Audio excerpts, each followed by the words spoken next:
Hello friend, সবাইকে আমি নবরাত্রির অনেক অনেক শুভেচ্ছা জানাই। আর আজকের থেকে আমাদের শুরু হয়েছে নবরাত্রি, তাই আমাকে সবাই মাফ করে দেবেন। তো আজকে আমি আবার একটি নতুন রেসিপি নিয়ে চলে এলাম।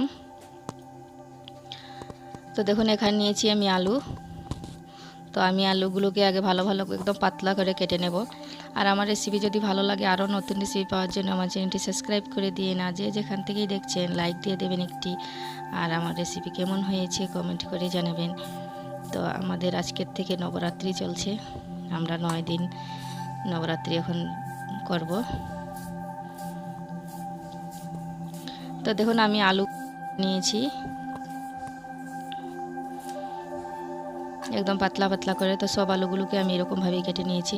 আর এখন ভালো করে আমি 1-2 বার জল দিয়ে ধুয়ে নেব। 2-3 বার করে এরকম করে আমি ধুয়ে নেব। দেখুন, তো আমার ধোয়ানো হয়ে গেছে। তো এখন আমি আলুগুলোকে উঠিয়ে নিলাম।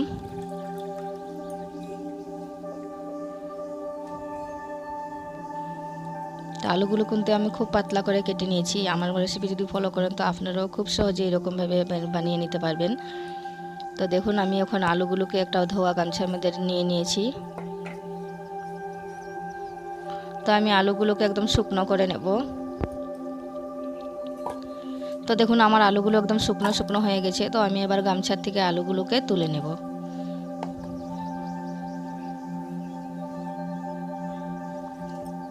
তো আমি আলুগুলোকে এখন তুলে নিলাম। তো এখানে আমি দিয়ে দিলাম স্বাদ মতো লবণ, আর দিয়ে দিলাম আমি এখানে 2 চামচ ময়দা।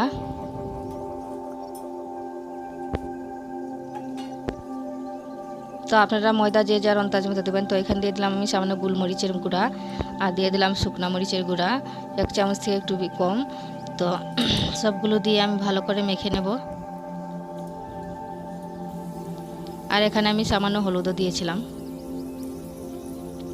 তো দেখুন, এইরকম আপনারা বেশিক্ষণ মেখে রাখবেন না, কিন্তু লবণ দিলে আলুতে এমনিতেই জল ছাড়ে।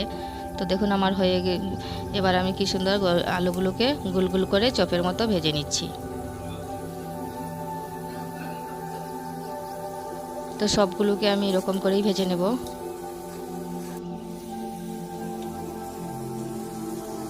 তো দেখুন, আমার সবগুলো ভাজানো হয়ে গেছে।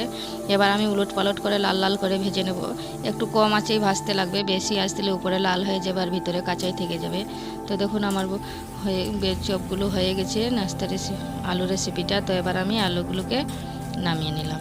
কি সুন্দর হয়েছে দেখুন, একদম মুচমুচে, আর খেতেও খুব দারুণ লাগে। একবার হলে এইভাবে বানিয়ে খেয়ে দেখবেন। তো এবার আমি এগুলোকে নামিয়ে নিলাম।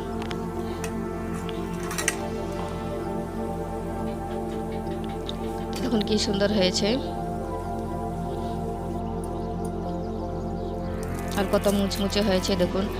আমার রেসিপি দেখার জন্য আমি আপনারাকে জানাই অনেক অনেক ধন্যবাদ। সবাইকে অনেক অনেক ধন্যবাদ জানাই।